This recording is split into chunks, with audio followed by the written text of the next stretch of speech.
Are we all good? Yeah, we're good. All right, here we go.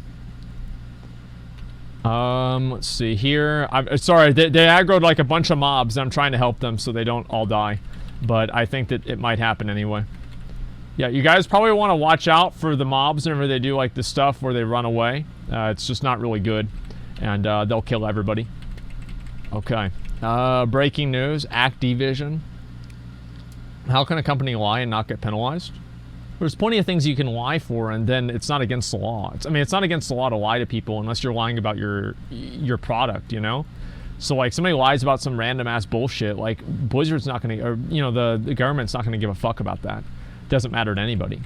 Okay, they're going to kill this. It'll be fine. Here we go. Slashing of blobs for microtransactions. Well, it sure has revealed something. EA are doubling down on live service gaming. Valve are trying to get out of the money laundering game that they accidentally waded into. Several vats have left Blizzard, and we've also got to remind Blizzard President J. Allen Brack that his company has actually, well, it's done the opposite of what he said they would regarding the policing of people's social media accounts. Wait, what?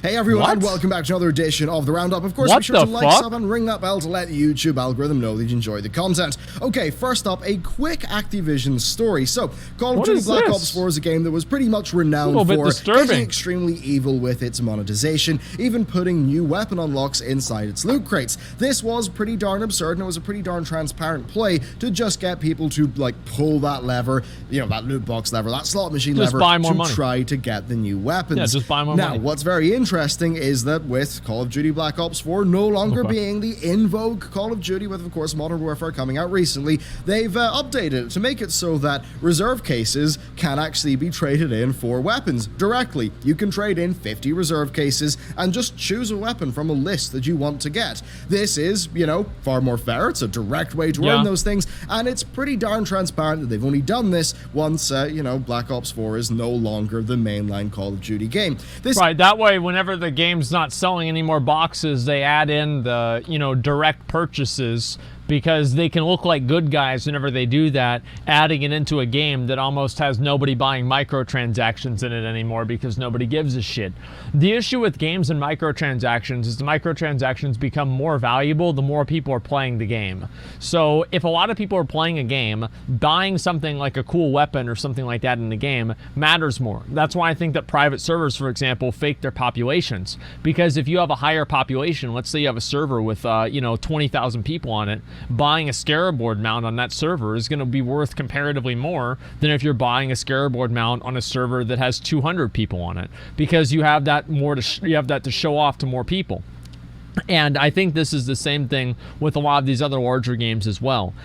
Being able to show things off and having cool things that other people don't have, I think is a very big driving force in microtransactions in general, which is why you see a lot of these companies doing them, because they want to lock those valuable things. They want to give that person the ability to show off and look cool, but lock that behind a paywall. And I think that's basically what happens. Is of course a massive spit in the face to people who, you know, a month ago, 2 months ago, actually dropped their money into that game, you know, into those cases, trying, or into the crates even, trying to get those guns. And I mean, as much as I would say that, you know, it's a pretty ill-advised decision to do that in the first place, I mean, this is a slap in the face to their paying customers. And it's worth noting there are like other components to this update, but this really is the core thing here. And I think the fact that they've been able to so quickly do this, I mean, it really does just expose how transparently silly those weapons being in the loot boxes were, and how much of just a terrible deal it was in the first place. Of course and if anything, I really hope this is a cautionary tale to really dissuade people from partaking in any such loot box system in the future, especially in the Call of Duty franchise. Sorry, I gotta read this. Have I watched a Jimquisition video on the insidious use of bots wearing premium skins in online games? I don't believe it. I don't believe it. But I do want to see it. If there's a video about that, I will absolutely fucking watch it. Yeah, I totally will.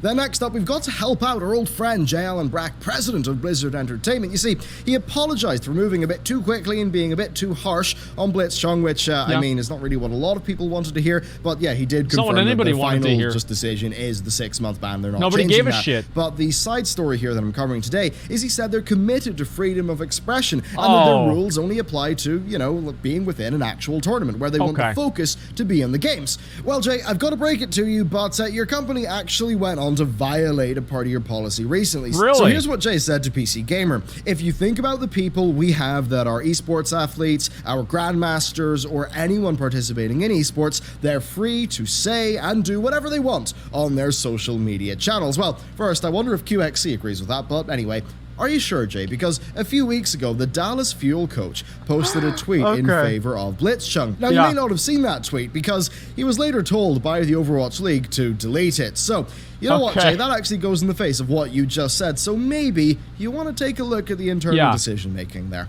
Now, in the same PC Gamer interview, Jay also talked about the infamous Hearthstone statement on Weibo. Now, he said that they do not publish in China themselves and that they can't unless they work with a local partner. And in this case, of course, that is NetEase. Now, that is the case. He's right there. That is how it works. If you're a Western game dev, you do have to give up a lot of control to get into China. Of course you do. Now, Jay said what a that surprise statement, the one involving the pride of China, was 100% from NetEase. He said this: "We did not authorize it. We did not approve it. We would not have approved it had they asked." Of course not. Now, here's the thing. I agree with that bit of Jay's statement. That's good to hear. Of course. But they should have said it weeks ago when this actually happened. Yes, NetEase is their publishing partner, but that's it. The IP is Blizzard's. If your publishing partner says something that goes against your brand, against your IP, you should say something to defend your brand.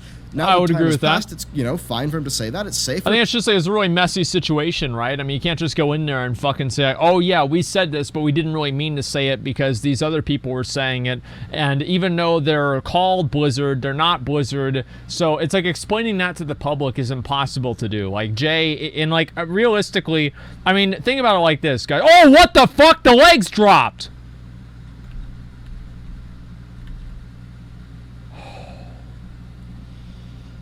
Is this my bis?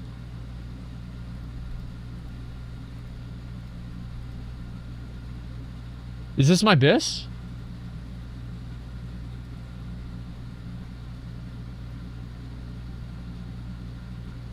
Oh my god. Am I about to win? No fucking way, man.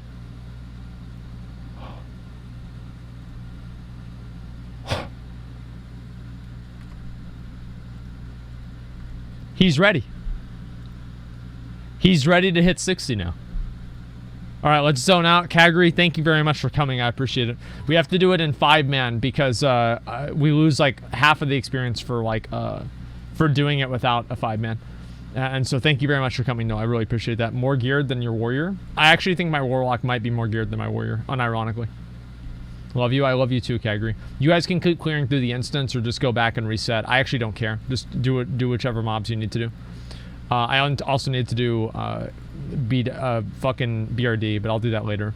Okay, anyway, let me go back to the video. Sorry about that. I can't believe I got the fucking likes. To say that it's made Blizzard's stance clear there, but it doesn't mean much because the statement needed to happen far earlier when the story was actually breaking. All they needed to have done was to have said the Chinese Hearthstone account was ran by NetEase, which, I mean, yeah, we all did know, but they should have said that. They should have said they did not authorize the statement and that it's not a reflection of Blizzard's true values. Next, we are well and truly underway with financial report season. Yes, we've got lots of numbers, and we've got a few different sets of them to talk about today. So, Sony have had a decrease in sales for their PlayStation Game and Network Services division of 17% year over year, with overall operating income also down 28%. Now, they also shipped 61.3 million games in Q2, which is down from 75.1 in Q2 last year.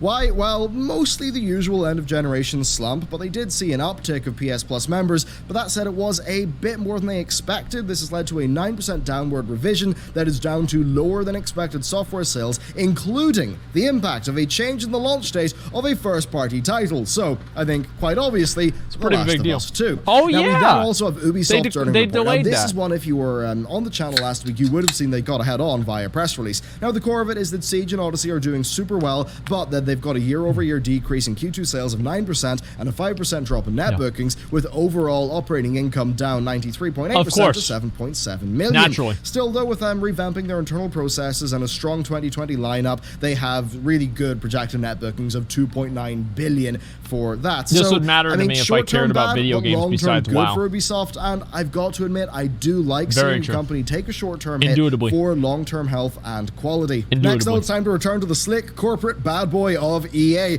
with their crop of sports titles actually performing pretty well, bumping up their total revenue by 4.7% year over year. Digital has also performed pretty well for EA, with downloaded titles accounting for 50% of sales across consoles, up from 40% last year. Then Apex Legends has reached 70 million lifetime players. Then Foot from the Ultimate Team That's and a lot. Holy saw shit. 22 and 40% 70 jump million in players over last year. So you really can see those live services are doing well for them. What and the on fuck? that, well, EA COO and CFO Blake Jorgensen is understandably a bit thrilled. He stated that going forward, they're going to be doubling down on their live services combined with their core franchises. He said that they wish to... Is live services the new word they use for microtransactions? I want to make sure that I know what's going on here.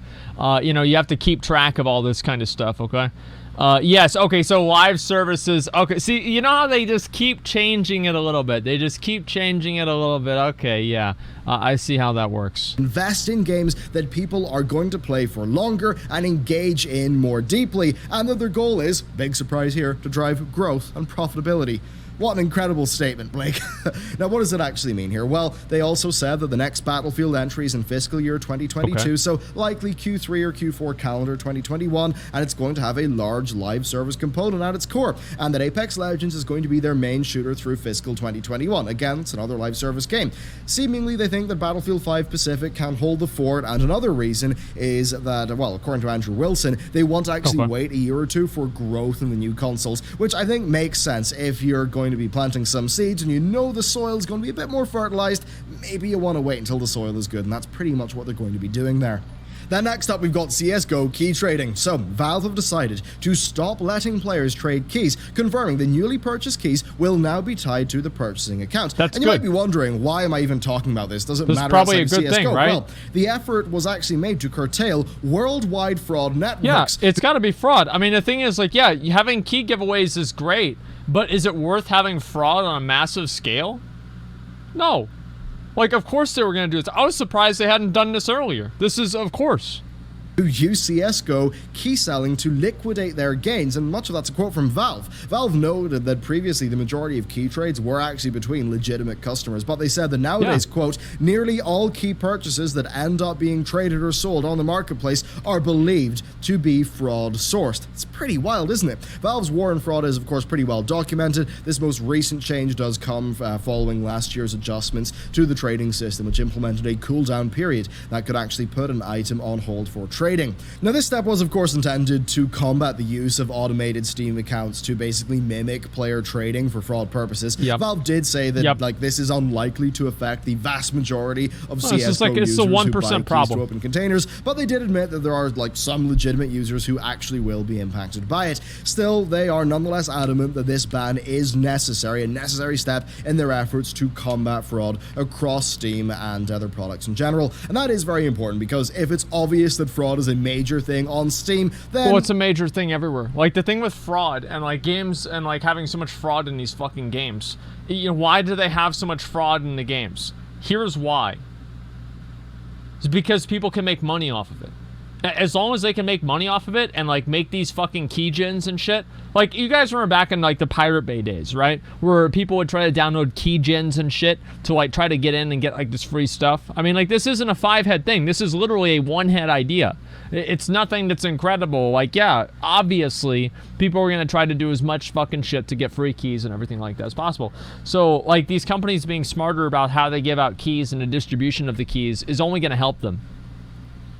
Steam will attract attention from people who Steam probably doesn't want to attract too much attention from. Then next up, more Blizzard news, as it was last week revealed that several veteran developers decided to leave the company earlier this year. Now, this was around the time that they cancelled their StarCraft first-person shooter and multiple mobile projects in favor of focusing on Diablo 4 and Overwatch 2, which of course were unveiled at BlizzCon. Now, these departures have notable names. We've got Dustin Browder, the former director of Heroes of the Storm and lead designer of StarCraft 2, which is where I know him from. We've got Eric Dodds, the former director of Hearthstone. Ben Brode actually took his job after that. And Jason Chase, who was Hearthstone's former production director. At least we didn't lose anybody from WoW. All these people decided to depart Blizzard and that they wish them the best, which of course makes sense, is what you would say.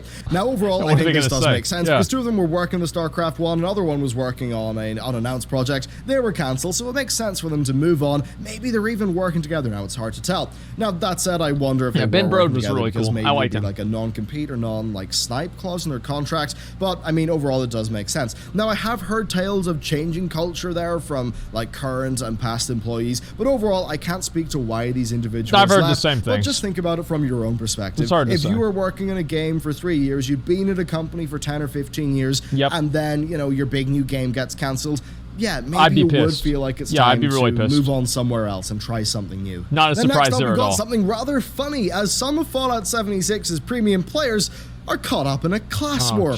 Yeah, turns out that having that subscription actually gives you a new player icon. That means people will know if you've paid. And yeah, people with the icon are getting some flack in-game. It's a funny situation. It's one. We need to assemble and build gated communities for ourselves. Piss poor 76ers are targeting us. This is awesome.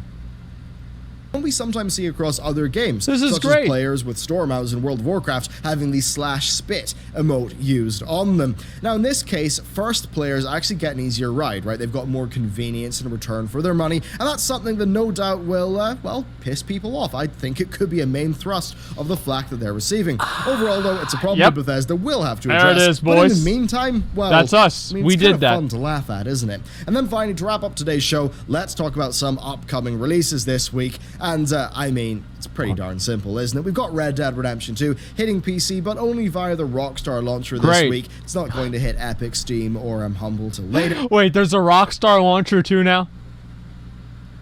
Why don't they just give every game its own launcher? Just give every game its own launcher. You have to install a program just to play the game. You can't just go to your program files and just click, fucking the .exe file and play it. No, you've got to... Every game has to have its own fucking launcher. Then Death Stranding also will hit this week, with it having a, I'd say, positive overall reception, but quite a large variance in the individual scores. It seems to be, I guess, a bit of an auteur-ish game. Now, it is actually set to come out on PC, but in 2022, with us not knowing much else past that. So, there you go, that's another edition of the Roundup, one that sadly was held back by me having a cold, but hey, what can you do? So, thank you very much for watching. Let me know what you thought about the stories down below, and with that, I will see you next time. Okay. What's the, I'm actually kind of curious about this whole thing with having bots running around with premium skins. I kind of have to watch that, because it's so ridiculous, I actually don't believe it's true. I really don't. Oh, the Butch Knight, you think we're suffering a furry epidemic in gaming? I think that really we're suffering a degeneracy epidemic in gaming, and there's a lot of people in gaming that are furry degenerates, and they want to impress that lifestyle on other unsuspecting normal people. I think that's really what happens, right? Is you have a bunch of weird people that, they think that gaming is great because it's the first place where they can actually pretend to be a dog and people bark at them instead of telling them to get a job like they do at their house with their dad. So it's you see this kind of stuff and obviously they're going to be excited about being part of that. I mean, I don't like...